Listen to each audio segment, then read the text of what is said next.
ஸ்தோத்திர கூட்டத்திலே ஆண்டுடைய பிரசன்னம் தூய் ஆவியின் வழியில் நம்மோடு இருக்க நம் ஆண்டு நோக்கி சற்று நேரம் அமைதலாக காத்து கொண்டிருப்போம்.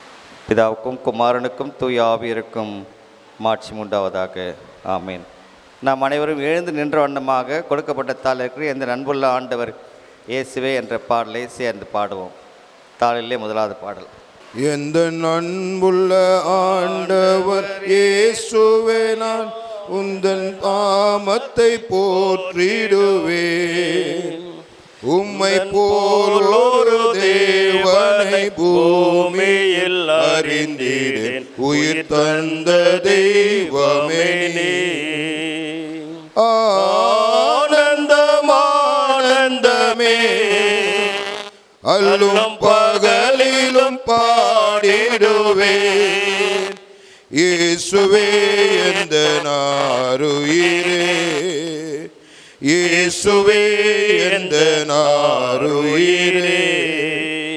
பெற்ற தாயும் என் தந்தையும் மாணவரே, மற்றும் எல்லாம் எனக்கு நீரே. வானம் பூமியும் யாவுமே மாறினும் நீரோ வாக்கு மாறாதவரே.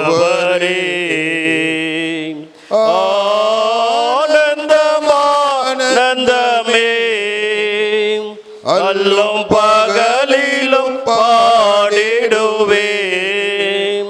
இயேசுவே எந்த நாருயிரே, இயேசுவே எந்த நாருயிரே. உயரடை காலத்தில் என்னை வைத்தவரே, உந்தன் நாமத்தை நம்பிடுவேன். உம்மை கொல்லாதே பூமியில் யாரையும் நம்பிடேன். உயிருள்ள தெய்வமே நீ.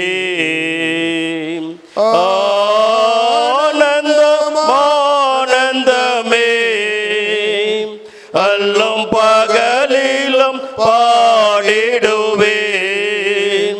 இயேசுவே எந்த நாருயிரே, இயேசுவே எந்த நாருயிரே. எந்த சிருஷ்டிகரே, உம்மை நினைத்திடவே தந்த வாலிப நாட்களிலே இந்த மாய உலகத்தை வெறுத்திட அளித்தீரே. பரிசுத்த ஜீவியமே ஆனந்தமானந்தமே அல்லும் பகலிலும் பாடிடுவேன். இயேசுவே எந்த நாருயிரே, இயேசுவே எந்த நாருயிரே. நல்ல ஆண்டவரே, அமைதியான மாலை வேலைக்காக நன்றி படைக்கிற சுவாமி. எங்களோடு வாழ்ந்து எங்களுக்கு ஒரு முன்னோடியாக, எங்களுக்கு ஒரு வழிகாட்டியாக, நல்லதொரு தகப்பனாக, கணவராக, ஆண்டவரே திருச்சபையிலே ஒரு பெரிய அங்கமாக இருந்து வாழ்ந்து, ஆண்டவரே உம்முடைய பரமைய அழைப்பை ஏற்று உம்முடைய வந்து இளைப்பாரி கொண்டிருக்கிற எங்களுடைய தகப்பனாருக்கு நாங்கள், அவருடைய வாழ்வுக்கு நாங்கள் நன்றி சொல்ல வந்திருக்கிற சுவாமி. கொடுத்த வாழ்வுக்காக ஸ்தோத்தரிக்கிறோம். அவர் செய்த எல்லா நற்காரியம் நினைக்கிறோம் சுவாமி. ஆண்டவர் நற்காரியம் நினைக்கிறோம். அதன்படி வாழ நீர் கொடுக்குற நல்ல வாய்ப்பு நினைக்கிறோம் சுவாமி. ஆண்டவரே, இந்த கூட்டமானது நாங்கள் நன்றி மட்டும் இல்லை சுவாமி, அவர் வாழ்ந்த வாழ்வை நலமானதை நாங்கள் எடுத்து நன்மையானதை எடுத்துக்கொண்டு ஆண்டவரே அதை பின்பற்ற நீர் அவள் தடுமா ஜெபிக்கிறப்பா. உலகத்திற்குள்ள சமாதானத்தை அருமையான அம்மாக்கும் பிள்ளைகளுக்கும் மருமக்களுக்கும் ஆண்டவரே குறிப்பாக சபையாருக்கும் தர வேண்டுமா ஜெபிக்கிறோம். எங்களை தாழ்த்துக்கிறோம். இந்த கூட தங்கிறோம், வழிநடத்தை காத்துக்கொள்ளும். இயேசுவை ஜெபிக்கிறேன் நல்ல ஆண்டவரே, ஆமீன். வரவேற்புரை மிஸ்டர் ரிச்சர்ட் ஜெயக்குமார். கர்த்தருடைய பரிசுத்த நாமத்திற்கு மகிமை உண்டாவதாக. சங்கீதம் 34:1. கர்த்தரை நான் எக்காலத்திலும் ஸ்தோத்தரிப்பேன், அவர் துதி எப்பொழுதும் என் வாயில் இருக்கும். எங்கள் தந்தை திரு மேஷாக் அவர்களுடைய வாழ்க்கையிலே ஆண்டவர் இயேசு கிறிஸ்து நடத்திய வழிகளை நினைவு கூர்ந்து நன்றி செலுத்தி எங்கள் அழைப்பை ஏற்று வந்திருக்கும் ரெவரண்ட் ஜெய்கர் வில்சன் அவர்கள், reverend Bhaskar, reverend Leo Samuel, reverend Henry Victor, reverend Cornelius Iyer, reverend Raju, மேலும் தேவ ஊழியர்கள், விசுவாசி குடும்பத்தினர்கள், நண்பர்கள் அனைவரையும் ஆண்டவராகிய இயேசு கிறிஸ்து இனிய நாமத்திலே வாழ்த்தி வரவேற்கிறோம். தொடர்ந்து இந்த ஸ்தோத்திர கூட்டத்தை நடத்தி தருமாறு மதிப்புக்குரிய ரெவரண்ட் ஜெய்கரன் வில்சன் அவர்களை நடத்தி தருமாறு கேட்டுக்கொள்கிறேன். Praise the Lord. மீண்டுமாக நாம் அனைவரும் எழுந்து நின்றவனம் இருப்போம். தயவுசெய்து எழுந்திருக்கும்படி கேட்டுக்கொள்கிறேன். நம்முடைய வாழ்ந்து ஈடு சேர்ந்திருக்கூடிய ஐயாவுடைய திருவுருப்படி தந்திப்போம். அதை துரை அவர்களும் மிஸ்டர் நான செல்வன் அவர்களும் முன்னால் வந்து அந்த புகைப்படத்தை திறந்து வைக்கும்படி கேட்டுக்கொள்கின்றேன். பிதாவுக்கும் குமாரனுக்கும் தூய ஆவியருக்கும் மாட்சிமை உண்டாவதாக. ஆமீன். என்ற வண்ணமாகவே நம்முடைய அஞ்சலியை நாம் செலுத்துவோம்.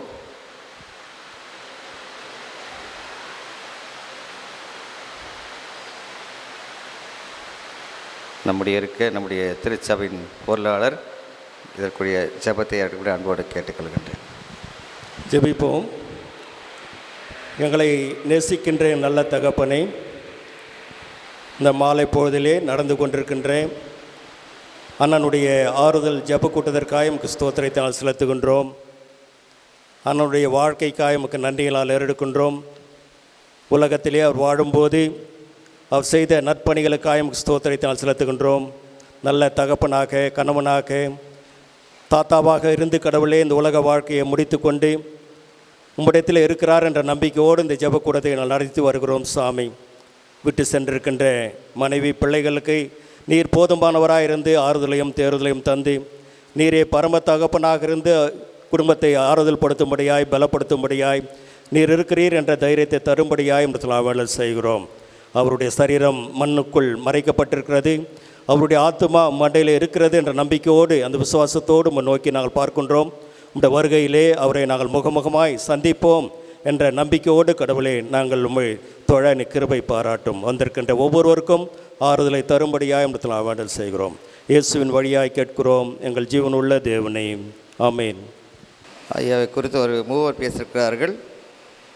அவருடைய வாழ்வை குறித்து முதலாவது சாமுவேல் கிறிஸ்டபர் அவர்கள் ஒரு சில வார்த்தைகளை பேசும்படி அழைக்கிறேன். எல்லா துதிகணம் மகிமை கடவுளுக்கு சொந்தமானது. அண்ணன் அவர்களை குறித்து சொல்ல வேண்டும் என்று சொன்னால் நேரங்கள் போதாது. அவர் மட்டுமல்ல,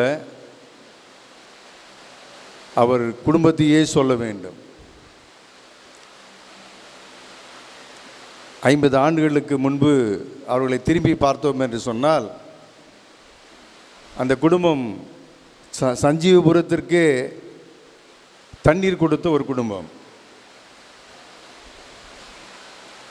ஒரு சிறப்பான குடும்பம். அவைகளிலும் அண்ணன் அவர்களை குறித்து சொல்ல வேண்டும் என்று சொன்னால் அமைதிக்கு அவர்தான் சொந்தக்காரர். அமைதியினுடைய நிழல். ஏறக்குறைய 50 ஆண்டு காலமாக நான் அவர்களை குடும்பத்தை நன்றாக அறிந்திருக்கிறேன். அண்ணன் அவர்களுக்கு திருமணம் ஆகுவதற்கு முன்பாக அவரை அறிந்திருக்கிறேன், பிள்ளைகளை அறிந்திருக்கிறேன். அதில் ஒரு சிறப்பு என்னவென்று சொன்னால் 4 பேரும் ஒரே மாதிரியாக இருக்கிறார்கள். அண்ணன் எப்படி அப்படி தான் அவருக்கு வந்திருக்கிற அமைந்திருக்கிற சகோதரி மனைவி அவர்கள் எப்படி அப்படி தான் அன்பு பிள்ளைகள் ரிச்சர்ட் அவர்களும் ரூபன் அவர்களும். அவருக்கு வந்திருக்க துணைவிமார்களும் அப்படி தான் இருக்கிறார்கள். இது கடவுள் தேர்வு செய்த ஒன்றாக நான் நினைக்கிறேன். ஒரு நல்ல குடும்பம், அமைதியான குடும்பம். எல்லாவற்றுக்கும் மேலாக அண்ணனுடைய சிறப்பை சொல்ல வேண்டும் என்று சொன்னால் அவருடைய ரொம்ப சிரிக்க மாட்டார். ஆனால் கிட்ட போய் பார்க்குறப்ப தான் தெரியும் அவருடைய புன்னகை, அவருடைய அன்பு எவ்வளவு தூரத்தில் இருக்கிறது என்று சொல்லி. நான் ஒரு முறை அவர்களை சந்திக்க எனக்கு கடவுள் உதவி செய்திருக்கிறார். ஏறக்குறைய ஒரு 30 ஆண்டு காலமாக எங்கள் ஊழியத்தோடு அவர்கள் இணைந்திருக்கிறார்கள். அதுதான் சிறப்புக்குரிய ஒன்று. அன்றைக்கு என்றைக்கு நான் ஆதி முதல் அவர்களை எப்படி பார்த்தோனோ இன்று வரை நான் அவர்களை அப்படியே பார்த்து கொண்டிருக்கிறேன். இந்த பிள்ளைகள் ஸ்கூலுக்கு சென்று வந்த முதற்கொண்டு திருமணமாகி முதற்கொண்டு இன்று வரை அந்த பிள்ளைகளை நான் அப்படியே காண்கிறேன். அடுத்த இருக்க அண்ணன் இடத்துல ஒரு சிறப்பு என்று சொன்னால், is very loving and caring father. அது மட்டுமல்ல, குடும்பத்தை மட்டுமல்ல, அனைத்து உறவுகளையும் கட்டுகிற, நேசிக்கிற, அரவணைக்கிற, பாதுகாக்கிற, தொடர்பு கொண்டிருக்கிற ஒரு நபர் என்று சொல்லுவோம் என்று சொன்னால் அவர்தான் மேஷாக் அண்ணன். நிறைய சிறப்புகள் இருக்கிறது. நான்சில் அண்ணன் சொல்லணும், ராஜேந்திர ஐயா சொல்லணும். அவங்கள பற்றி எனக்கு ஒரு போராமை என்ன என்று சொன்னால், கூழ் எடுத்துன்னு வந்து சண்டை சர்ச்சில் சர்வீஸ் முடிச்சு குடிச்சுன்னு உட்காந்துருப்பாங்க 2 பேரும். அது என்ன பேசுவாங்க, ஏன் குடிக்கிறாங்கன்னே தெரியாது. ஒரு சந்தர்ப்பத்தை உருவாக்கி கொள்வார்கள். அப்பேற்பட்ட ஒரு நல்ல குடும்பம். அது மட்டுமல்ல, எப்பொழுதுமே அவர்கள் ஒரு புன்முறுவலை வருகிற மக்களுக்கும் உறவுகளுக்கும் காட்டுகிற ஒரு நபராக இந்த உலகத்திலே வாழ்ந்தார். இன்னும் நிறைய சொல்ல வேண்டும் என்று சொன்னால் ஒன்றை நான் சொல்லி முடிக்க ஆசைக்கிறேன். இஸ் எப்பொழுதுமே god fearing person and also as giving attitude family. அதுதான் ரொம்ப முக்கியம். பல சிறப்புகள், பல அம்சங்கள். ஆகவே நான் அவர்களை சந்திக்க புதன்கிழமை அவர்களுக்கு நான் ஃபோன் பண்ணுறேன், நாளைக்கு நான் வரேன் அப்படின்னு. என்னால் போக முடியல. நான் வெள்ளிக்கிழமை போகணுன்னு யோசித்தேன், அதுக்குள்ளே அவர் மரித்து போனார். ஒரு பெரிய நாள் மறக்க முடியாத ஒரு சம்பவம். ஆகவே அண்ணன் அவர்கள் இல்லை என்றாலும் கடவுள் அவர்களோடு இருக்கிறார் என்பதை நான் உணர்கிறேன். ஒரு நல்ல குடும்பம், நல்ல மனிதர். ஆகவே என்றும் கடவுள் அவர்களை ஆறுதல் படுத்துவாராக. உலகம் கொடுக்கக்கூடாத தெய்வீக சமாதானத்தை விட்டு சென்கிற குடும்பத்து பிள்ளைகளுக்கு கடவுள் கொடுப்பாராக. என்றும் அவர்களோடு ஆண்டவர் இருப்பாராக. ஆமென். திருவாளர் கோபால் ராஜா அவர்கள். கர்த்தருடைய பரிசுத்த நாமத்திற்கு எப்பொழுதும் மகிமை உண்டாவதாக. ஹல்லேலூயா. தேவன் தந்த இந்த அருமையான தருணத்துக்காக ஆண்டவருக்கு நாங்கள் நன்றி செலுத்துகிறோம். ஒரு சில வார்த்தைகள் வேதத்திலே, நீதிமொழிகள் 10ஆம் அதிகாரத்திலே நீதிமானுடைய வாழ்க்கை எப்படி இருக்கும் என்று சொல்லி நாம் அநேக வசனங்களை நாம் பார்க்கிறோம். நீதிமான் நித்திய கீர்த்தியுள்ளவன், நீதிமானுடைய உதடுகள் இனிமையானவைகளை பேசும், நீதிமான் இறங்கி கடன் கொடுக்கிறான், நீதிமான் தன் உத்தமத்தில் நடக்கிறான், அவனுக்கு பிறகு அவன் பிள்ளைகளும் பாக்கியவான்களாக இருப்பார்கள். நீதிமானுக்கு அறிவு லேசாய் வரும், நீதிமானுக்கு வரும் துன்பங்கள் அநேகமாக இருக்கும், கர்த்தர் விலாழ்ந்து விடுவிப்பார், நீதிமான் நித்திய கீர்த்தியுள்ளவன் என்று சொல்லி வேதத்திலே நாங்கள் வாசிக்கிறோம். எங்கள் குடும்பத்தில் என் அருமை சகோதரி, மூத்த சகோதரி ஜான்சி வளர்மதிக்கு ஆண்டவர் கிருபையாக தந்த அருமையான மணவாளன் அவர். நாங்கள் 6 பேர் என் தகப்பனாருடைய ஆலோசனைப்படி அவரை நாங்கள் அண்ணன் என்று தான் கூப்பிடுவோம், பெரியவர் என்று சொல்லி தான் நாங்கள் அழைப்போம். ஆனால் அந்த அண்ணன், அந்த பெரியவருக்கு பரலோக தேவன் பதவி உயர்வை கொடுத்து இப்பொழுது அவர் பரிசுத்தவான், அவர் தேவ மனுஷன், தேவனுக்கு பயந்தவர், சகல பரிசுத்தவான்களோடு கூட ஆண்டவர் இயேசுடைய வருகையில் அவரும் வரப்போகிறார் என்கிற அந்த ஒரு நிச்சயத்தை தேவன் தந்திருக்கிறார். அதற்காக என் தேவனுக்கு நாங்கள் நன்றி செலுத்துகிறோம். 40 ஆண்டுகளுக்கு மேலாக பஹ்ரைன் தேசத்தில் ஒரு சிறந்த கம்பெனியிலே பணிபுரிந்தவர், எல்லா வேலைகளையும் கவனமாக செய்யக்கூடியவர், சிறந்த பணியாளர் என்கிற அந்த விருதை அநேக முறை பல தேசத்தின் அதிகாரிகள் மத்தியிலே பாராட்டை பெற்றவர்.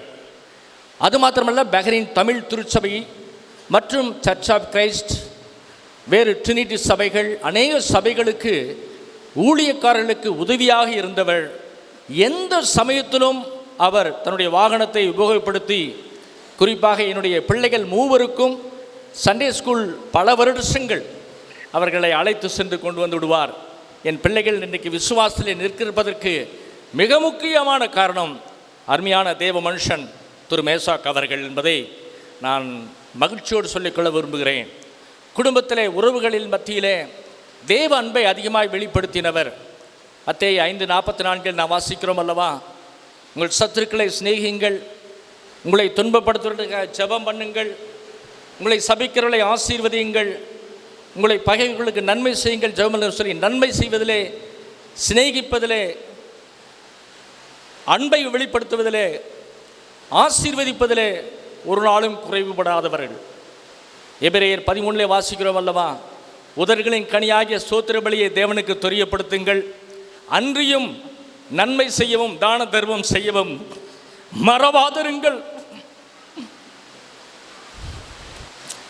மெய்யாகவே அவர் நன்மை செய்யவும் மறைந்திருந்து தானம் தர்மம் செய்யவும் ஒரு நாளும் மறவாதவர். தன்னுடைய அருமை பிள்ளைகள் ரிச்சர்ட் குடும்பம், அவர்களுக்கு கிடைத்த மருமக்கள், அந்த குடும்ப மக்கள் உறவுகள், ரூபன் டெபி அவங்க குடும்ப மக்கள் உறவுகள், தன்னோடு பிறந்த உடன் பிறந்த சகோதர சகோதரிகள், ஒரே வார்த்தையை சொன்னால் சித்தூர் எல்லை பகுதியிலிருந்து இந்த பக்கம் அடுக்கம்பாறை என்று நினைக்கிறேன், அத்தனை திருச்சபைகள், போதகர்கள் குடும்பங்கள், விசுவாச குடும்பங்கள், ஐடாஸ் கட திருச்சபையின் மக்கள் எல்லாருடைய உள்ளத்திலும் அவர் இருக்கிறார். ஹல்லேலூயா. அந்த அற்புதமான தெய்வ மனுஷனுக்காக, அவருடைய வாழ்க்கைக்காக ஆண்டவருக்கு நான் நன்றி செலுத்துகிறேன். சகல பரிசுத்தங்களோடு அவர் வரும்பொழுது நாம் அவரை சந்திக்க ஆயத்தமாக இருக்கிறோமா? அந்த ஒரு கேள்விதான் கடந்த சில நாட்களிலே என்னோடு கூட இடைப்பட்டு கொண்டிருக்கிறது ஆவியானவர். குறிப்பாக எங்கள் குடும்பத்தில் எல்லாருக்கும் எல்லா தேவைகளையும் என் அக்காவும் என்னுடைய அருமையான தேவ மனுஷன் மேசாக் அவர்களும் ஒரு தகப்பனை போல, தாயை போல எல்லா விதத்திலும் எங்களுக்கு ஆலோசனை தந்தது மாத்திரமல்ல, சகல விதத்திலும் அவர்கள் உதவி செய்தார்கள் என்பதை நாங்கள் மறக்க முடியாது. கர்த்தருடைய பரிசுத்த நாமம் மகிமைப்படுவதாக. எனக்கு வந்திருக்கிற எல்லாருக்காக என் தேவாதி தேவனை உள்ளத்தின் ஆழத்திலிருந்து துதிக்கிறேன், ஸ்தோத்திரிக்கிறேன். பரிசுத்த நாமம் மாத்திரம் மகிமைப்படுவதாக. மாரநாதா, இயேசு சீக்கிரம் வருகிறார், ஆயத்தமாக இருப்போம். ஹல்லேலூயா. நன்றி. மிஸ்டர் வில்சன் அவர்கள். கர்த்தருடைய நாமத்துக்கு ஸ்தோத்திரம். இந்த அருமையான இந்த மாலை நேரத்தில் உங்களோடு இந்த ஸ்தோத்திர ஆனதில் கலந்து கொள்ளவும், குறிப்பாக அவரை குறித்து பேசும் கர்த்தர் செய்த கிருபைக்காக நான் ஸ்தோத்திரிக்கிறேன். வந்திருக்கிற ஆயர் அனைவருக்கும் கரிகிரி திருச்சபையின் சார்பாக வணக்கத்தின் வாழ்த்துதலை தெரிவித்துக் கொள்கிறேன். மேஷாக் மாமாவுடைய வாழ்க்கை வரலாறு, மாமா அவர்கள், மாமனுடைய தாய், மாமனுடைய தகப்பனார் இருவரும் எனக்கு சொந்த. மாமனுடைய தாய் என்னுடைய தகப்பனாருக்கு கூட பிறந்த தங்கச்சி பையன். அவருடைய தகப்பனார் என்னுடைய தாத்தாக்கு சொந்த அக்கா பையன். அக்கா பையனுக்கு சொந்த மகளையே கொடுத்து மேஷாக் மாமா நலாட்டமல்லியில் பிறந்தார். அவர் பிறந்தது நலாட்டமல்லியில். கடைசி வரையிலும் அத்தோடு இருந்தவர் அவர். அதன் பிறகு காட்பாடி இண்டஸ்ட்ரியல் இன்ஸ்டியூட்டில் எலக்ட்ரீஷியன் கோர்ஸ் முடித்தார். இந்த 3 ஆண்டு காலம் வாரம் தவறாமல் கரிகிரி எங்களுடைய பாட்டி வீட்டுக்கு வந்துடுவார். சாட்டர்டே சண்டே 2 நாளும் கரிகிரியில் தான் இருப்பார். அந்த 3 ஆண்டு காலம் அப்படி வரவில்லை என்றால் எங்கள் வீட்டில் அவருக்கு நாங்கள் இட்லி இதெல்லாம் வடாலாம் எடுத்தது ஹாஸ்டலில் கொடுத்துட்டு போவோம். அப்படியாக எங்கள் குடும்பத்தில் ஒருவராக வளர்ந்தவர் மேஷாக் மாமா. குணசில மாமா கேஜேபியில் எங்கள் அப்பா கிட்ட படிச்சிருந்தார். அங்கிருந்த எங்கள் தாத்தா கிட்ட, எங்கள் தாத்தா எங்கள் அப்பாவும் கேஜேபியில் இருந்தாங்க. குணசில மாமா கேஜேபியில் படிச்சிருந்தார். ஆனால்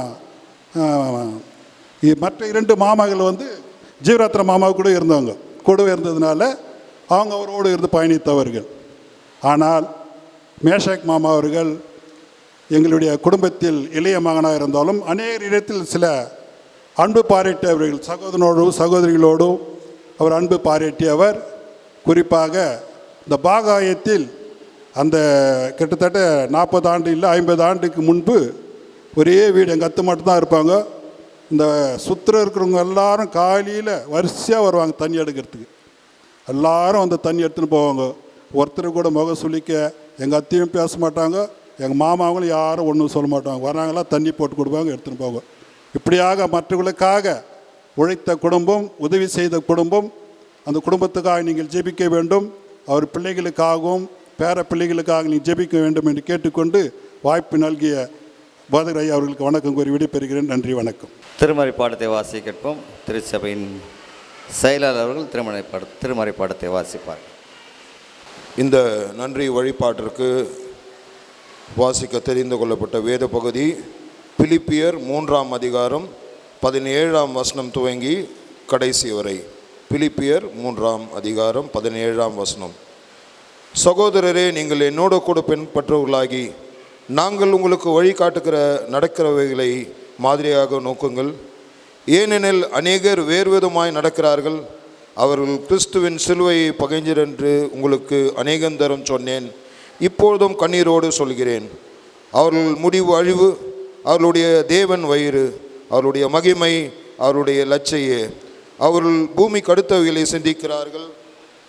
நாமோ நம்முடைய குடியிருப்போ பரலோகத்தில் இருக்கிறது. அங்கே இருந்து கர்த்தராயிருக்கிற இயேசு கிறிஸ்து என்னும் இரட்சகர் வர எதிர்பார்த்து கொண்டிருக்கிறோம். அவர் எல்லாவற்றையும் தமக்கு கீழ்ப்படுத்தி கொள்ளத்தக்க தம்முடைய வல்லமை செயலின்படியே நம்முடைய அற்பமான சரீரத்தை தம்முடைய மகிமையான சரீரத்துக்கு ஒப்பாக மறுரூபப்படுத்துவார் என்பதே. அன்பார்ந்த திருச்சபையின் பொறுப்பாளர்களே, வந்திருக்கின்ற ஆயர் பெருமக்களே, உறவினர்களே, நண்பர்களே, திருச்சபையோரே, அப்பா எழுந்திருக்கிற அருமையான அம்மா அவர்களே, தகப்பன் எழுந்திருக்கிற பிள்ளைகளே, மருமக்களே, பேர குழந்தைகளே, குறிப்பாக அம்மாவுக்கும் பிள்ளைகளுக்கும் உலகம் தற்கொள்ள சமாதானத்தை ஆண்டவர் தர வேண்டும் என்று நான் அனுதினமும் பிரார்த்திக்கிறேன். அதேபோல் ஆண்டவர் அந்த சமாதானத்தை உங்களுக்கு எப்பொழுதும் உங்களோடு இருந்து அந்த சமாதானத்தை அருள்வார். நம்பிக்கையோடு நாம் காத்து கொண்டிருப்போம். இந்த நாளுக்குரிய குறிப்பாக இந்த நன்றியல் கூட்டத்துக்குரிய செய்தியை நம்ம மத்தியில் இருக்கிற திரு கொர்னிலியஸ் சாயர் அவர்கள் நமக்கு கொடுப்பார்கள். அருமையான குடும்பத்தினர் அனைவருக்கும் என் அன்பின் ஸ்தோத்திரங்களை நான் செலுத்துகிறேன். இந்த நாளிலே என்னுடைய மாமா மேஷாக் அவருடைய இந்த ஆறுதல் கூட்டத்தில் கலந்து கொள்ளவும் கர்த்தருடைய செய்தியை பகிர்ந்து கொள்வதில் நான் மகிழ்ச்சி அடைகிறேன். ஆனால் அதுக்கு முன்பாக நான் சில காரியங்களை சொல்ல வேண்டிய கட்டாயத்துக்குள்ளாக நான் இருக்கிறேன். ஏற்கனவே ராஜா மாமா மரித்த பிற்பாடு, அவர்தான் பெரியவர், அவர் மரித்த பிற்பாடு அவருடைய ஜெபக்கூட்டத்திலேயும் நான் பேசினேன். அப்போது குடும்பம் என்ன என்பதை நான் தெளிவாக எடுத்துரைத்தேன். திரும்பவும் மறுபடியுமாக குணசீலம் மாமா மரித்த பிற்பாடு அவருடைய ஜெபக்கூட்டத்திலேயும் நானே தான் பேசினேன். இப்பொழுதும் மேஷாக் மாமா இந்த ஜெபக்கூட்டத்திலேயும் என்னை பேசும்படியாக சொன்னார்கள். ஆனால் ஆயர் அவர்கள் அன்றைக்கு ஃபியூனரல் அன்றைக்கே சொன்னார், ஜெபக்கூட்டத்தில் செய்தி கொடுக்க வேண்டும் என்று. அவர் அன்றைக்கு கொடுக்க சொன்னார். நான் சொன்னேன், ஜெபக்கூட்டத்தில் நான் கொடுக்கிறேன் அப்படி என்று சொல்லி, ஆகவே அந்த வாய்ப்பை இன்றைக்கு நான் பெற்றிருக்கிறேன். இதற்கு முன்பாக சொல்ல வேண்டும் என்று சொன்னால், நான் ஏற்கனவே 2 ஜெபக்கூட்டத்தை சொன்ன காரியத்தை ஒரு காரியத்தை மாத்திரம் சொல்லுகிறேன். ஏன்னா திரும்ப திரும்ப அதை சொல்வது எனக்கு அது சரியாக தோன்றவில்லை. ஒரு காரியம் என்னவென்று சொன்னால், நான் ஏற்கனவே சொன்ன விதமாக என்னுடைய மாமாக்கள் அப்படி என்று சொன்னால் 23 பேர், சித்தூர், வேலூர், பெங்களூர், இங்கே இருக்கிற மாமாக்கள் எல்லாருமே என்னுடைய அம்மாவுடைய கசின் பிரதர்ஸ், என்னுடைய தாயார் அவருடைய அவர்கள் உறவினர்களாக எனக்கு 23 மாமாக்கள்.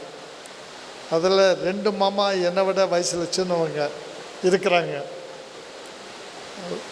மாமா என்னை விட கொஞ்சம் பெரியவர், மேஷாக் மாமா கொஞ்சம் பெரியவர்.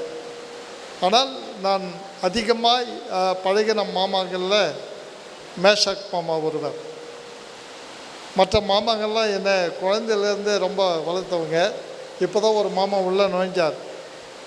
அவர் எப்போவும் சொல்வார், இப்போவும் சொல்கிறாரு, உன்னை குழந்தையில் நான் தூக்கி கற்றுப்படுவோன்னாலும் சொல்லுவார். என்ன இப்போவும் சொல்லிகிட்டே தான் இருக்கிறார். அது காரணம் என்ன சொன்னால், என்னுடைய அம்மா பெரியவங்க. அவங்களோட பெரியவங்க சர்வ பெரியம்மான்னு இருந்தாங்க. அப்பா சுவாமி தாத்தாவுடைய மகள் சர்வ பெரியம்மா. ஆனால் அவங்களுக்கு மகள் பெரியவங்க, அவங்க எனக்கு அக்கா. ஆனால் மகன்களில், தாயுடைய மகன்களில் நான் பெரியவன், பேரங்களில் நான் பெரியவனாக இருந்தேன். அதனால் அந்த நிலைமையில் மாமாக்களுக்கெல்லாம் நான் அக்கா மகன் என்று சொல்லி மிகவும் கொஞ்சுவார்கள், என்னை தூக்கி செல்வதாக சொல்வார்கள். அதிலும் அதிகமாய் தேவராஜ் மாமா, மகிமைதாஸ் மாமா, இவங்கெல்லாம் என்னை ரொம்ப கொஞ்சம் தான் எனக்கு அடிக்கடி சொல்லியிருக்கிறாங்க. நான் அதெல்லாம் போதெல்லாம் நினைப்பேன். ஆனால் இப்போது மேஷக் மாமா பற்றி சொல்லணும்னா, என் கூட ரொம்ப விளையாடினவர் மேஷக் மாமா தான். அதாவது நாங்கள் சின்ன வயசில் எனக்கு தெரிஞ்ச எல்லா மாமாக்களும் வேலூர் சேர்ந்துட்டாங்க. ஒரே ஒரு மாமா தான் அந்த கிராமத்திலேயே, நல்லாட்டம்பள்ளி என்பது தான் என்னுடைய பாட்டி வீடு. எங்கள் மாமாவுக்கு சொந்த ஊர் நல்லாட்டம்பள்ளி. அந்த நல்லாட்டம்பள்ளியிலேருந்து வந்தவங்க தான் எல்லா தாத்தாங்களும். அதை ஏற்கனவே நான் சொல்லியிருக்கிறேன். அதில் மேஷக் மாமாவுடைய அப்பாவோடு பிறந்தவங்க, அவரோடு பிறந்தவங்க 3 பேர். அதில் பெரியவர் தான் மகிமதாஸ் மாமாவுடைய அப்பா, 2வது ராஜா மாமாவுடைய அப்பா, 3வது ராஜன் மாமா ஜீவரதன் தாத்தா அவர்கள், 4வது கண்ணன் தாத்தா. இவர்கள் 4 பேர் தான் இவங்க தாத்தாக்களாக இருந்த. கண்ணன் தாத்தா பெரியவர், ஜீவரதன் தாத்தா சின்னவர். Right, okay. ஆகவே இவர்கள் 4 பேர். இந்த 4 பேருடைய மாமாக்களும் இருக்கிறார்கள். அதில் மகிமதாஸ் மாமாவில் இப்போ இருப்பவர் மாமாக்கள் யாரும் இல்லை. மகிமதாஸ் மாமா, சாமிதாஸ் மாமா, ஜெயரட் மாமா. இங்கே ராஜா மாமா, குணசீலம் மாமா, ஞானசீலம் மாமா, மேஷக் மாமா. இப்போ ஞானசீலம் மாமா மாத்திரம் இருக்கிறாரு.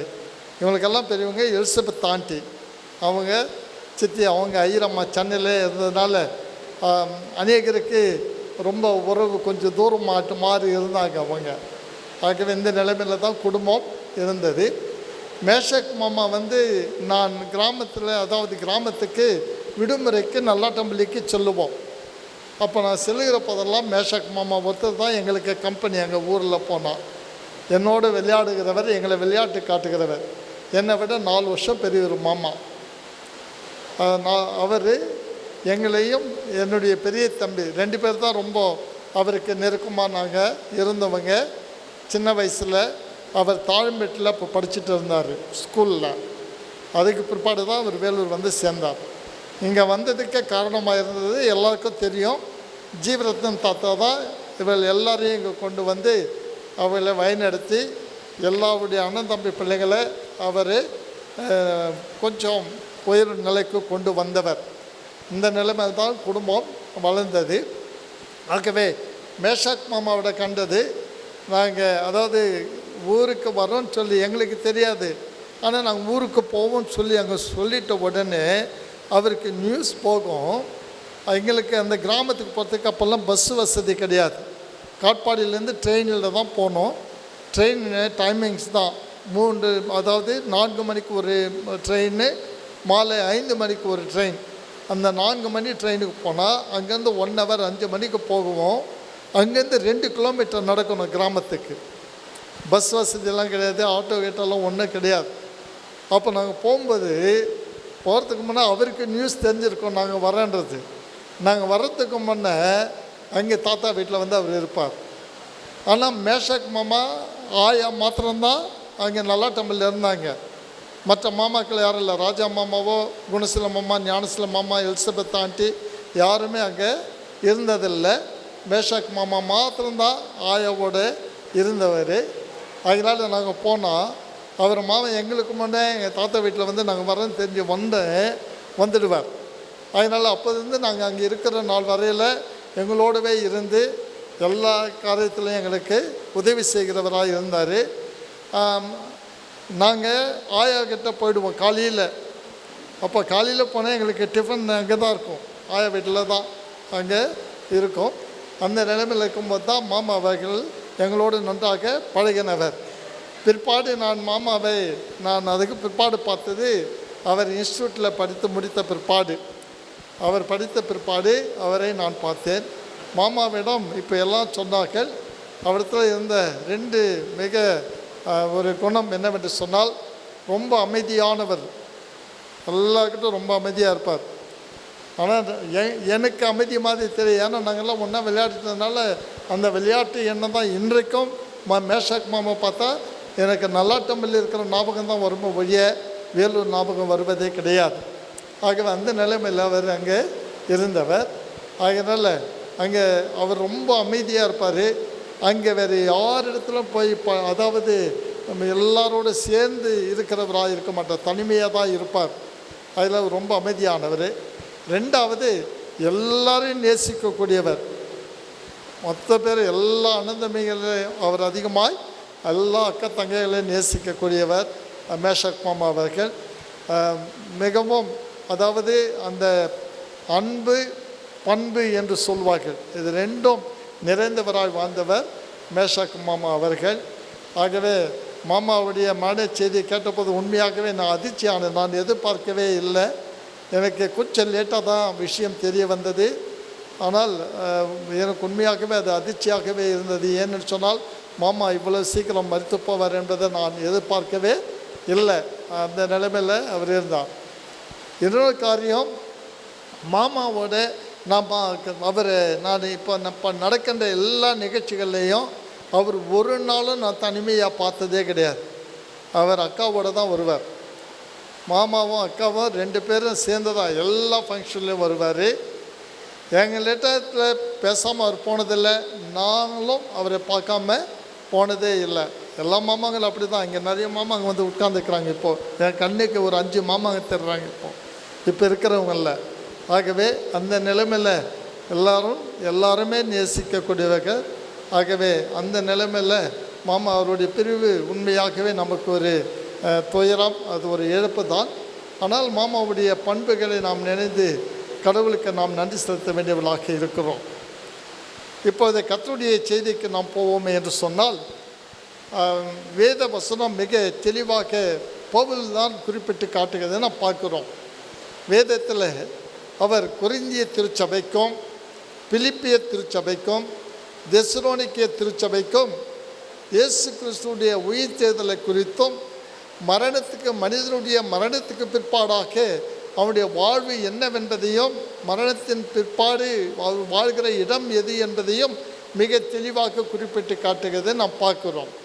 ஒருவேளை வாசிக்கட்ட வேத பகுதிக்கு ஆதாரமாகவே இன்னொரு வசனத்தை நாம் குறிப்பிட வேண்டும் என்று சொன்னால், 2 கொரிந்தியர் 5ஆம் அதிகாரம் 1வது வசனம், பூமிக்குரிய கூடாரமாகிய இந்த வீடு அழிந்து போனாலும் கை வேலை இல்லாத தேவனாலே கட்டப்பட்ட நித்திய வீடு நமக்கு பரலோகத்தில் உண்டென்று அறிந்திருக்கிறோம். பவுல் திட்டவட்டமாக எழுதுகிறார். அவர் நான் அறிந்திருக்கிறேன் என்று சொல்லாமல் திருச்சபையாருக்கு எழுதுகிற போது பரலோகம் கைவேலை இல்லாத நித்திய வீடு என்று சொல்லி அது உண்டு என்று நாம் அறிந்திருக்கிறோம் என்று குறிப்பிட்டு காட்டுகிறதை நாம் பார்க்கிறோம். இதை வைத்து தான் பிலிப்பியர் 3ஆம் அதிகாரம் 20ஆம் வசனத்தை குறிப்பிட்டு காட்டுகிறார். நம்முடைய குடியிருப்போ பரலோகத்தில் இருக்கிறது, நம்முடைய குடியிருப்போ பரலோகத்தில் இருக்கிறது அப்படி என்று சொல்லி அங்கே குறிப்பிட்டு காட்டுகிறதை நாம் பார்க்குறோம்.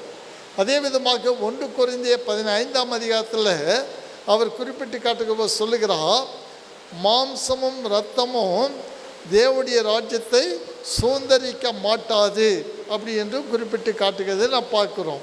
அப்படியானால் பரலோக வாழ்வு மனிதனுக்கு உண்டு. அந்த பரலோக வாழ்வு எப்படிப்பட்டது, அதுக்குள்ளே எப்படி பிரவேசிப்போம் என்கிற காரியத்தையும் குறிப்பிட்டு காட்டுகிறதை நாம் பார்க்குறோம். இங்கே 1 கொரிந்தியர் 15ஆம் அதிகாரத்தை சொல்லுகிறபடி மாம்சமும் இரத்தமும் என்று சொல்லுகிற போது இந்த சரீரத்துக்குள்ளாக நாம் பரலோகத்துக்குள்ளே பிரவேசிக்க முடியாது, பிரவேசிப்பதோ இல்லை. அதுக்கு காரணம் இந்த மாம்சமும் இரத்தமும் இது அழிவுக்குரிய ஒன்று. ஆகவே பவுல் சொல்லுகிற போது அழிவுள்ளதாகிய இது அழியாமையையும் சாவுக்கு ஏதுவாகி இது சாவாமையையும் தரித்து கொள்ள வேண்டும்.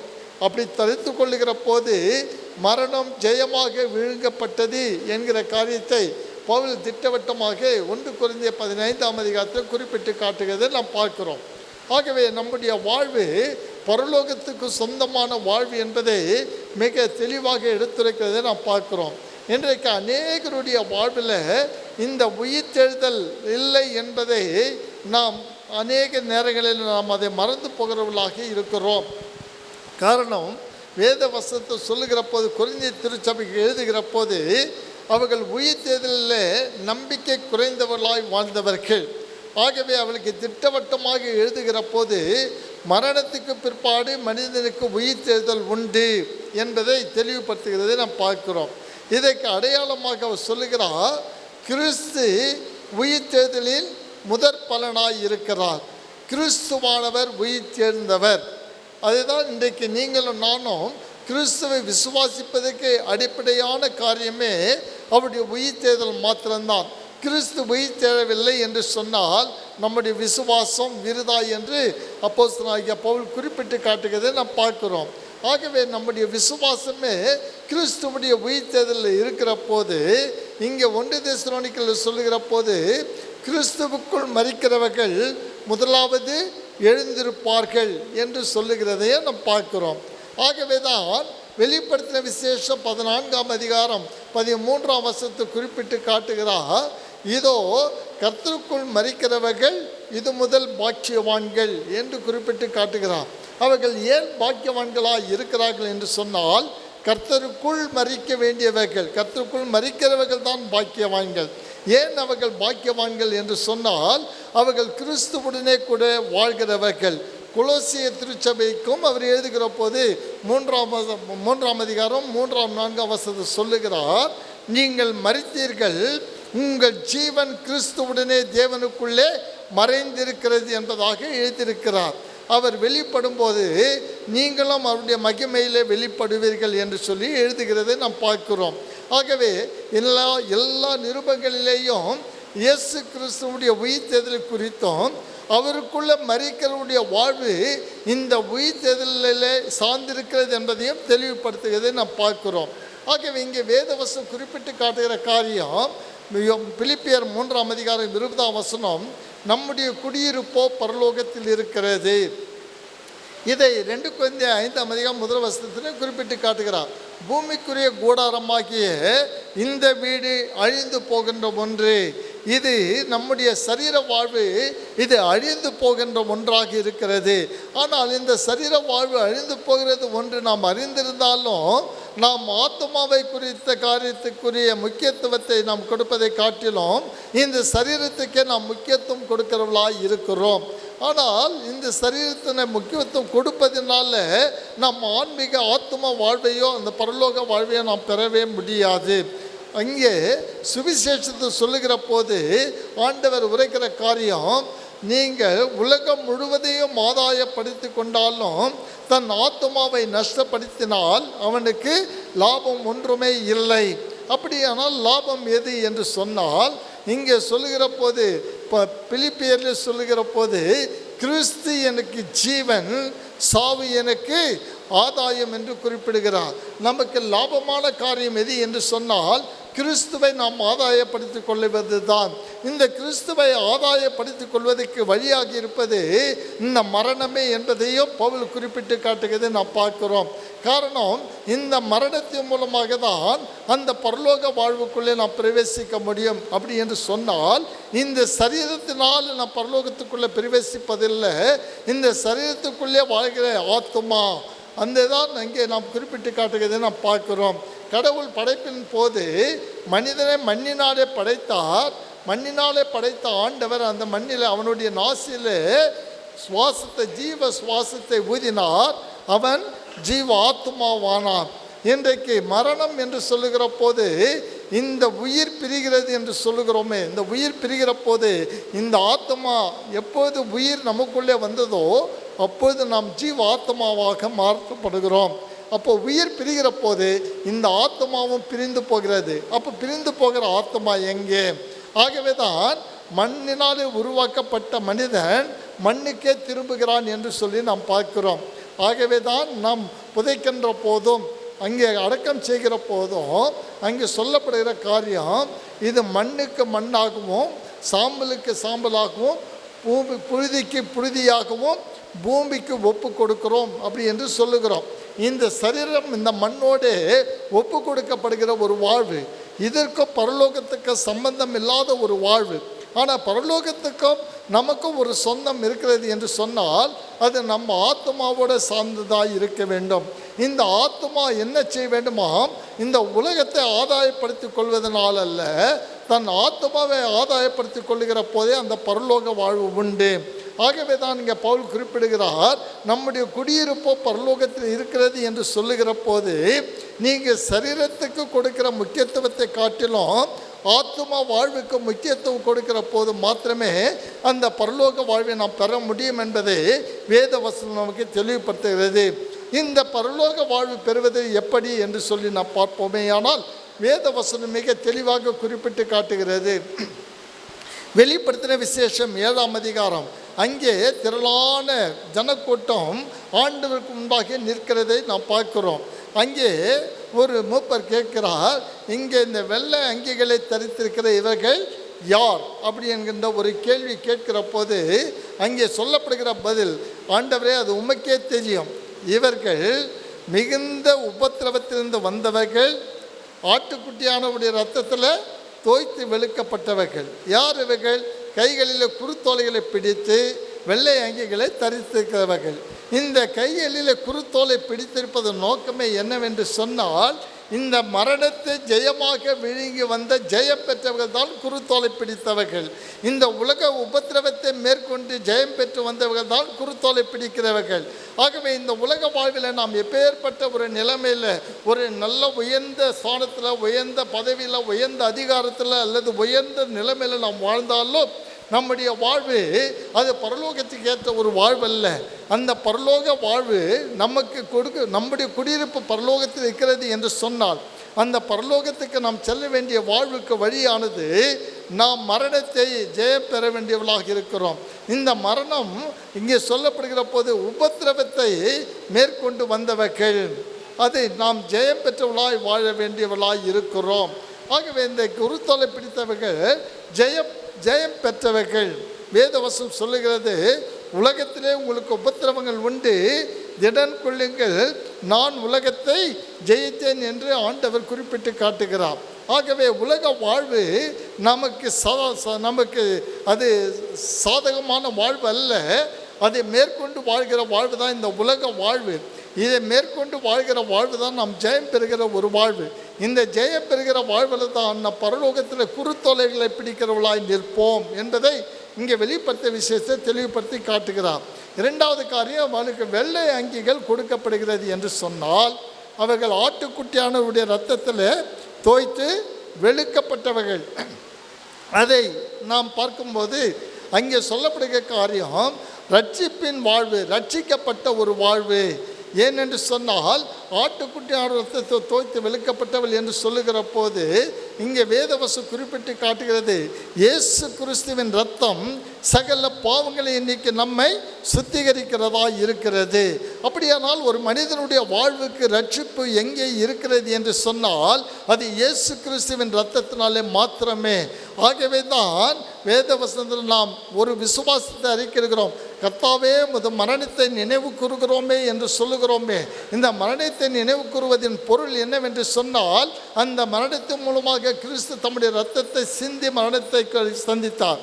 அந்த இரத்தம் தான் இன்றைக்கு உங்களுக்கும் எனக்கும் மீட்பை கொடுக்கின்ற ஒன்றாயிருக்கிறது, ரட்சிப்பை கொடுக்கின்ற ஒன்றாயிருக்கிறது.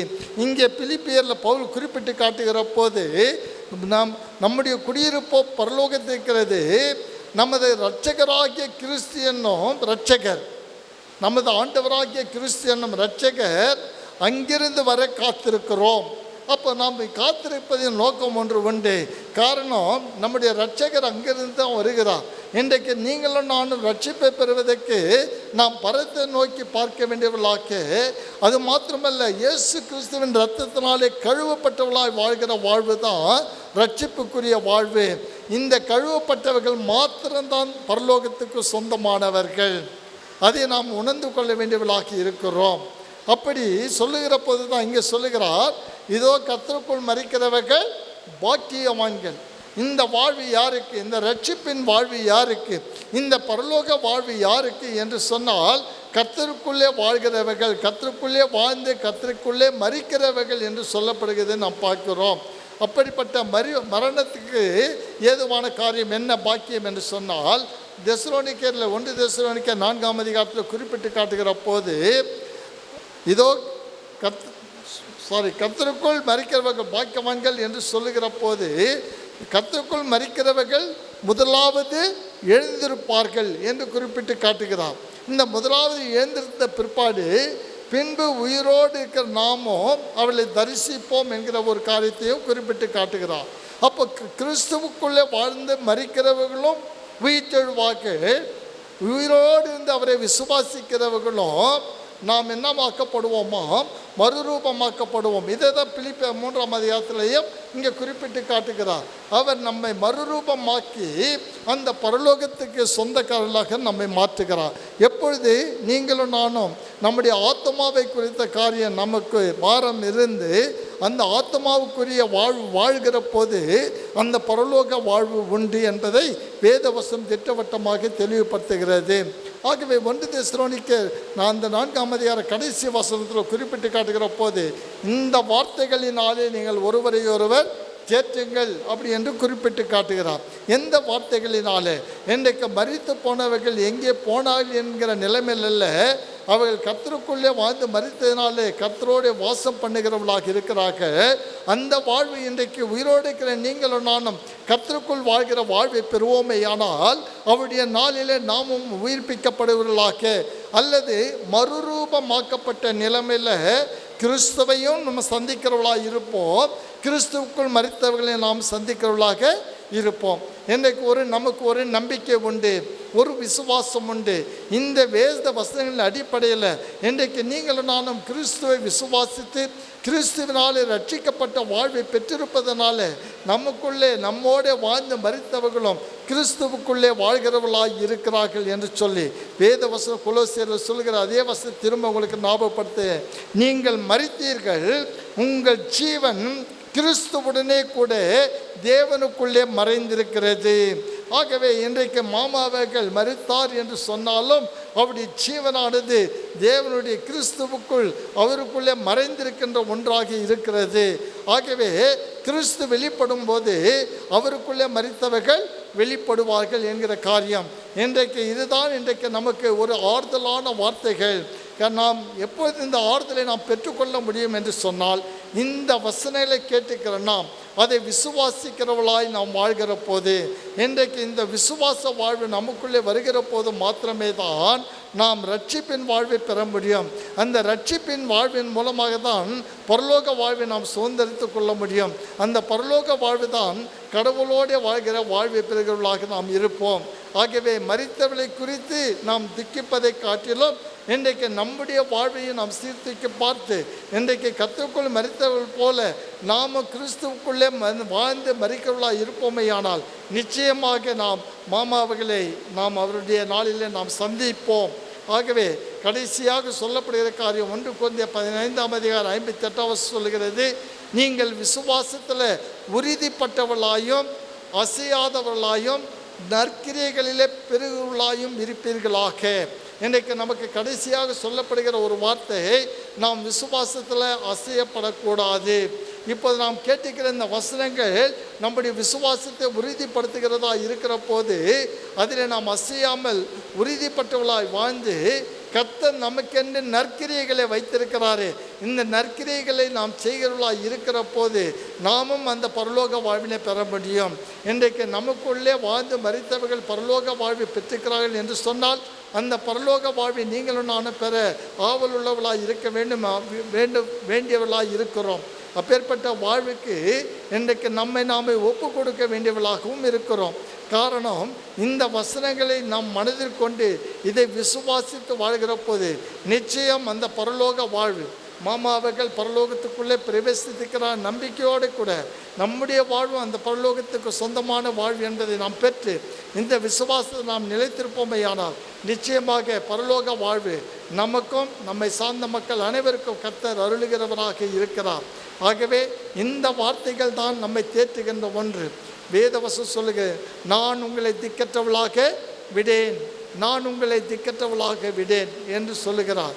நாங்கள் உங்களை கைவிடுவதும் உங்களை விட்டு விலகுவதும் இல்லை, உங்களை கைவிடுகிறதும் இல்லை என்கிற வார்த்தையின்படி தேவன் நம்மை தேற்றுகிறவராக ஆற்றுகிறவராக இருக்கிறார். உலகம் தரக்கூடாத தெய்வீக சமாதானத்தை அருளுகிற கர்த்தர் அவர் ஒருவர் மாத்திரமே.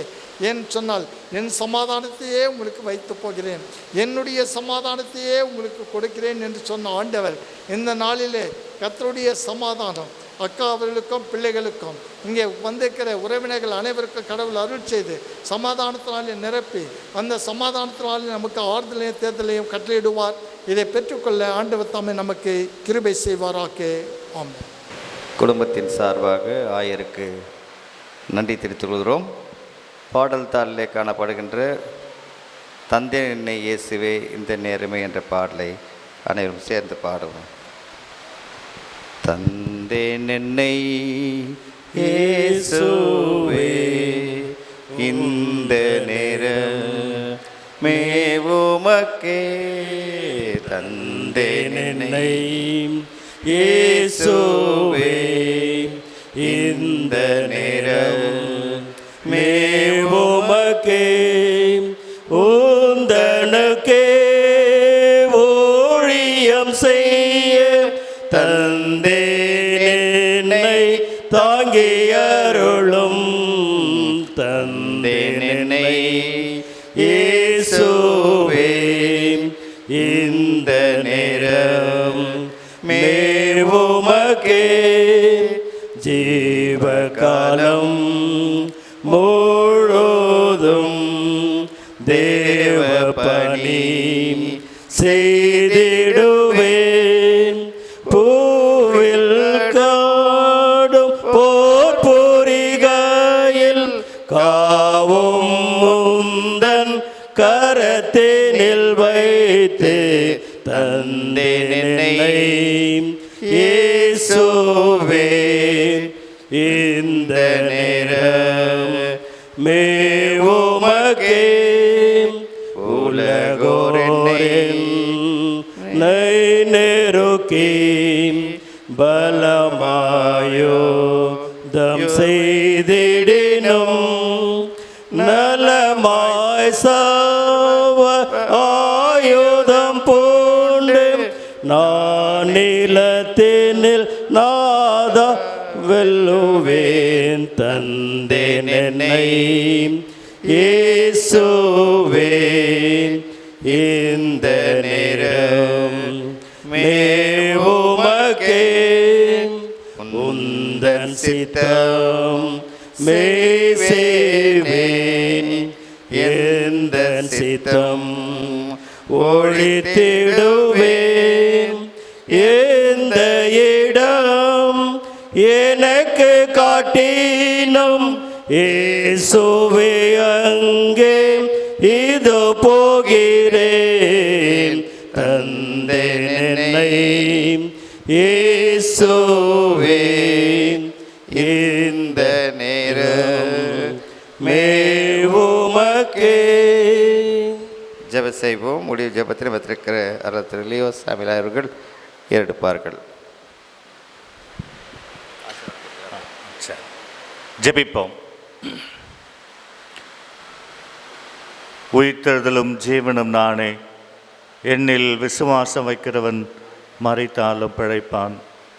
உயிரோடு இருந்து என்னை விசுவாசிக்கிறவன் எவனும் என்றைக்குமே மரிப்பதே இல்லை என்ற உயிர்த்தெழுதலின் நம்பிக்கையை எங்கள் வாழ்வில் தந்த ஆண்டவராகிய இயேசுவே, நான் பிழைத்திருக்கிறேன், நீங்களும் பிழைப்பீர்கள் என்ற வாழ்வின் வாக்குறுதியை எங்களுக்கு தந்திருக்கிறவரே, இந்த நாளில் உம்முடைய சமூகத்தில் இளைப்பாறுதலை பெற்றிருக்கிற திரு மேஷாக் ஐயா அவருடைய வாழ்விற்காக நாங்கள் நன்றி செலுத்துகிறோம்.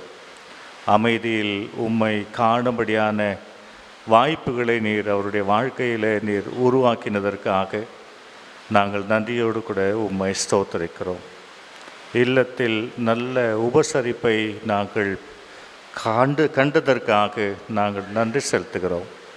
அந்த உபசரிப்பில் ஒரு நல்ல கிறிஸ்தவ இல்லறத்தை அவர்கள் கட்டி எழுப்பி இருக்கிறார்கள் என்ற அனுபவத்தை நாங்கள் கண்டதற்காக நாங்கள் உம்மை நன்றியோடு கூட ஸ்தோத்தரிக்கிறோம். நல்ல அன்பையும் பண்பையும் ஆண்டவரே தன்னுடைய வாழ்க்கையிலே பெற்று உம்முடைய ஆசீர்வாதங்களை எல்லாம் பெற்று வாழ்ந்ததற்காக நாங்கள் நன்றியோடு கூட ஸ்தோத்தரிக்கிறோம். இவையாவும் உம்மில் நம்பிக்கை வைத்து கர்த்தருக்கு பயந்து அவர் வழிகளில் நடந்து வாழும்பொழுது இவ்விதமான ஆசீர்வாதங்களை தேவரீர் நீர் அவருக்கு தந்திருக்கிறீர் என்பதை நாங்கள் கண்டு நாங்கள் உம்மை நன்றியோடு கூட ஸ்தோத்தரிக்கிறோம். ஆண்டவரே, அவர் விட்டு சென்றிருக்கிற அவருடைய குடும்பத்தின் பிள்ளைகளுக்காக நாங்கள் நன்றி படைக்கிறோம். மரணம் என்பது ஒரு முடிவல்ல, அது இன்னொரு வாழ்வின் ஆரம்பம் என்பதை நாங்கள் விசுவாசிக்கிறோம். உம்மிடத்தில் இளைப்பாறுதலை பெற்று கொண்டிருக்கிற வேளையில் இந்த உலக வாழ்வில் இருந்து விசுவாசத்தினாலே வாழவும் உம்மிடத்தில் இணைந்து இருக்கிற வேளையில் உம்மோடு கூட ஓசன்னா பாடுகிற தூதர்களோடு கூட இணைந்து உம்மை துதித்து புகழ்ந்து பாடுகிற பாக்கியத்தை தேவரீர் அவருக்கு தந்திருப்பதற்காக நாங்கள் நன்றியோடு கூட ஸ்தோத்தரிக்கிறோம். விட்டு சென்றிருக்கிற அருமையான உடைய துணைவியாரையும் பிள்ளைகளையும் உறவினர்களையும் உம்முடைய கரத்தில் அர்ப்பணிக்கிறோம். உலகம் தரக்கூடாத சமாதானத்தை ஆறுதலை தேர்தலை தந்து நான் உங்களோடவே இருக்கிறவராகவே இருக்கிறேன் என்று சொல்லி அனுதினமும் ஆண்டவரே இந்த குடும்பத்தின் பிள்ளைகளை நீர் ஆற்றி தேற்றி பலப்படுத்தி தொடர்ந்து உம்முடைய நம்பிக்கையில் வாழ வளர சாட்சி பகர தேவரீர் கிருபை பாராட்டி அருள வேண்டுமாய் நாங்கள் ஜெபிக்கிறோம். அவ்விதமான ஆசீர்வாதத்தை தேவரீர் தொடர்ந்து தந்து உயிர்த்ததிலின் நம்பிக்கையோடு வாழவும் உம்முடைய வருகையில் முகமுகமாய் தரிசிப்போம் என்ற நிச்சயத்தையும் நம்பிக்கையும் தேவரி தாமே தந்திருள வேண்டுமாய் நாங்கள் ஜெபிக்கிறோம். தொடர்ந்து ஒவ்வொருவரையும் காத்து கொள்ளும் வழிநடத்தும் பலப்படுத்தும் உயிர்த்ததிலின் நம்பிக்கையோடு தொடர்ந்து வாழ தேவரீர் ஆசீர்வதித்தருளும். எங்கள் ஆண்டவரும் இரட்சகருமான இயேசு கிறிஸ்துவின் மூலமாய் வேண்டிக் கொள்கிறோம் பிதாவே, ஆமேன். என் ஆத்துமாவே கர்த்தரை ஸ்தோத்தரி, என் முழு உள்ளமே அவருடைய பரிசுத்த நாமத்தை ஸ்தோத்தரி. என் ஆத்துமாவே கர்த்தரை ஸ்தோத்தரி, கர்த்தர் செய்த சகல உபகாரங்களையும் மறவாதே. ஆமென். கர்த்தருடைய அன்பிற்கும் பராமரிப்புக்கும் அவருடைய கிருபைக்கும் உள்ள உங்களை ஒப்பு கொடுக்கிறேன். நம்முடைய ஆண்டவராகிய இயேசுவின் கிருபையும் பிதாவான கடவுளின் அன்பும் பரிசுத்த ஆவியானவரின் ஆசீர்வாதமும் வழிநடத்துதலும் சமாதானமும் ஆறுதலும் தேர்தலும் உங்கள் அனைவரோடும் திருமேஷா கையா அவர்கள் விட்டு சென்றிருக்கிற அவருடைய துணைவியாரோடும் பிள்ளைகளோடும் உறவினர்களோடும் எப்பொழுதும் நிலைத்து இருப்பதாக. ஆமென். ஆமென். நன்றி. நன்றி நவிலில் vote of thanks by mister Ruban Jayakumar. கர்த்தருடைய பரிசுத்த நாமத்துக்கு மகிமை உண்டாவதாக. சங்கீதம் 18:1 கர்த்தர் எங்களுக்கு நன்மை செய்தபடியால் அவரை பாடுவேன். காலம் சென்ற எங்கள் தகப்பனார் திரு மேஷாக் துரைசாமி அவர்களுடைய சோத்திர கூட்டத்தில் கலந்து கொண்டு சிறப்பாக நடத்தி கொடுத்த ஆயர் ரெவரன் திரு ஜெயகர் வில்சன் அவர்களுக்கும், ரெவரன் திரு பாஸ்கர் அவர்களுக்கும், ரெவரன் திரு லியா சாமுவேல் அவர்களுக்கும், ரெவரன் திரு ஹென்றி விக்டர் அவர்களுக்கும், ரெவரன் திரு சாமுவேல் கிறிஸ்டோஃபர் அவர்களுக்கும், ரெவரன் திரு கொர்னீலியஸ் அவர்களுக்கும், ரெவரன் திரு ராஜு அவர்களுக்கும், மேலும் இங்கே வந்திருக்கும் தேவ ஊழியர்கள், விசுவாசிகள், குடும்பத்தினர், ஃப்ரெண்ட்ஸ் அண்ட் ரிலேட்டிவ்ஸ் அனைவருக்கும் குடும்பத்தின் சார்பாக நன்றிகளை தெரிவித்துக் கொள்கிறோம். அப்பாவோட ஃபியூனரல் சர்வீஸ், அடக்கம், ஆராதனை மற்றும் ப்ரேயர் மீட்டிங் அரேஞ்ச்மெண்ட் செய்த அனைவருக்கும் ஹெல்ப் பண்ண எல்லாருக்குமே நன்றி செலுத்துகிறோம். குறிப்பாக சிஎஸ்ஐ ஐடாஸ்கடா சர்ச் ஆயர், committee members, secretary, treasurer, CSI Bethel church ஆயர், செக்ரட்டரி, ட்ரெஷரர் அவர்களுக்கும், சிஎஸ்ஐ காட்பாடி சர்ச் ஆயர் அவர்களுக்கும் குடும்பத்தின் சார்பாக நன்றியை தெரிவித்துக் கொள்கிறோம். அப்பாவுடைய வாழ்க்கையை பற்றி மிக அழகாக சாட்சி சொன்ன அனைவருக்கும் நன்றியை தெரிவித்துக் கொள்கிறோம். குறிப்பாக ரெவரண்ட் சாமுவேல் கிறிஸ்டோஃபர் ஐயர் அவர்களுக்கும், என்னுடைய மாமா அவர்கள் கோபால் ராஜா அவர்களுக்கும், வில்சன் மாமா அவர்களுக்கும் நன்றியை தெரிவித்துக் கொள்கிறோம். அதேபோல் அப்பா இறந்த பிறகு உடனடியாக எங்கள் வீட்டுக்கு வந்து எல்லாவற்றும் ஹெல்ப் பண்ணி எங்களுக்கு கூடவே இருந்து செய்து கொடுத்த எல்லா ஹெல்ப்பும் அரேஞ்ச் பண்ணி கொடுத்த அனைவருக்கும், குறிப்பாக திரு ஐசக் அண்ணா ஃபேமிலி அவர்களுக்கும், திரு தயாளன் அவர்களுக்கும், திரு ஜான் அண்ட் ஃபேமிலி அவர்களுக்கும், சர்ச் மெம்பர்ஸ் மற்றும் உற்றார் உறவினர் அனைவருக்கும் நன்றி செலுத்துகிறோம். ஸ்பெஷல் தேங்க்ஸ் டு என்னுடைய அண்ணன் திரு ரிச்சர்ட் ஜெயக்குமார் அவர்களின் நண்பர்கள், என்னுடைய அண்ணி மிஸ்ஸஸ் பிரிஸ்லா ரிச்சர்ட் அவர்களின் ஃப்ரெண்ட்ஸ் அண்ட் ரிலேட்டிவ்ஸ், என்னுடைய மனைவி மிஸ்ஸஸ் ரூத் டெபார் அவர்களின் ஃப்ரெண்ட்ஸ் அண்ட் ரிலேட்டிவ்ஸ் அவர்களுக்கும் ரொம்ப தேங்க்ஸ் சொல்லிக்கிறோம். எங்கள் கூடவே இருந்து எல்லா சப்போர்ட்டையும் செஞ்சு கொடுத்தவர்களுக்காக அவங்களுக்கு சிறப்பு நன்றியை தெரிவித்துக் கொள்கிறோம். அதேபோல் இந்த ப்ரேயர் மீட்டிங்கை அரேஞ்ச் செய்வதற்கு ரொம்ப ஷார்ட் பீரியட் டைம் தான் இருந்துச்சு. அந்த டைம்லேயும் நாங்கள் லேட் ஹவர்ஸ்லேயும் லேட் நைட்லேயும் எல்லாருக்கும் ஃபோன் பண்ணி அந்த அரேஞ்ச்மெண்ட் சரி பண்ணி கொடுத்த அனைவருக்கும் நன்றி செலுத்துகிறோம். குறிப்பாக ஃபுட் அரேஞ்ச்மெண்ட் செய்து கொடுத்த திரு ஞானக்கன் மாமா அவர்களுக்கும், ஸ்டேஜ் டெக்கரேஷன்ஸ் செய்த திரு சரவணன் அண்ட் ஏவி சிஸ்டம்ஸ் ஏற்படுத்தி கொடுத்த மனோஜ் அவர்களுக்கும் அண்ட் ஃபோட்டோகிராஃபர் ரமேஷ் அவர்களுக்கும் மற்றும் அனைவருக்கும் நாங்கள் நன்றியை தெரிவித்துக் கொள்கிறோம். இறுதியாக என்னுடைய தகப்பனார் மிஸ்டர் மேஷாக் துரைசாமி அவர்களுக்கும் நாங்கள் நன்றி தெரிவித்துக் கொள்கிறோம். அப்பா எங்கள் எல்லாருக்குமே ஒரு நல்ல லைஃபை கொடுத்துருக்கார். அப்பா very calm person. He was so gentle, loving and carrying.